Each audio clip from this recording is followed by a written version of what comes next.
এরপরে প্রশ্ন হলো ফরজ গোসলের সুন্নাহ সম্মত সঠিক নিয়ম কি? এটা এর আগে আমরা বারবার বলেছি।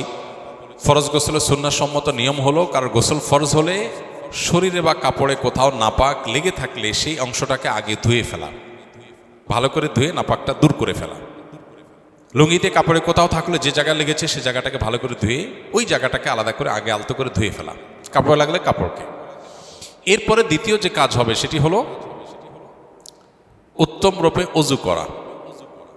এখন নাপাক যেটা ধুইতে বলা হলো, এটা যদি কারোর কাছে চিহ্নিত না থাকে তাহলে সেক্ষেত্রে পেরেশানের কোনো কারণ নেই। যদি চিহ্নিত থাকে, চেনা যায় কোন জায়গা নাপাক, তাহলে সে জায়গাটা ধুয়ে ফেলা। আর যদি হারিয়ে যায়, মিশে যায় অন্য সাধারণ জায়গার সাথে, কাপড়ের সাথে, তাহলে তো কিছু করার নেই। এক্ষেত্রে দ্বিতীয় কাজ হবে হলো অজু করা, উত্তম রূপে অজু করা। অজুর ক্ষেত্রে দুই হাতের কবজি তিনবার ধুয়ে তিনবার কুলি করে নাকে পানি দিয়ে, কুলিতে গড়গড়া করে কুলি করা এটা ফরজ গোসলের সাথে সংশ্লিষ্ট গুরুত্বপূর্ণ একটা বিষয়। নবী করিম সাল্লাল্লাহু আলাইহি সাল্লাম বলেছেন, ওয়াবালিগ ফিল ইস্তিনশাক ইল্লা আন তাকুনা সাইমা। তুমি যখন গোসল করবে ফরজ গোসল, তখন তুমি ভালো করে গড়গড়া করে কুলি করবে। নাকে পানি দেওয়াটা ভালো করে নাকে পানি দিতে হবে।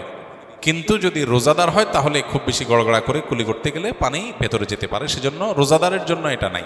বাকি সাধারণ অবস্থাতে আমরা যে অজু করব ফরজ গোসলের শুরুতে, সেটার শুরুতে আমরা ভালো করে গড়গড়া করে কুলি করে নাকে পানি দিয়ে এরপর তিনবার মুখ ধৌত করে তিনবার কোণে পর্যন্ত হাত ধুয়ে মাথা মাসা করে, তারপর মাথা এবং কাঁধে পুরো শরীরে পানি দিয়ে ধৌত করে শেষে বের হয়ে আসার সময় দুই পায়ের কবজি পর্যন্ত, দুই পায়ের গোড়ালি পর্যন্ত এই জায়গাটা ধোয়া বাকি আছে, এটা ধুয়ে টেপে হোক পুকুরে হোক দিয়ে তারপর আমরা বের হয়ে চলে আসবো।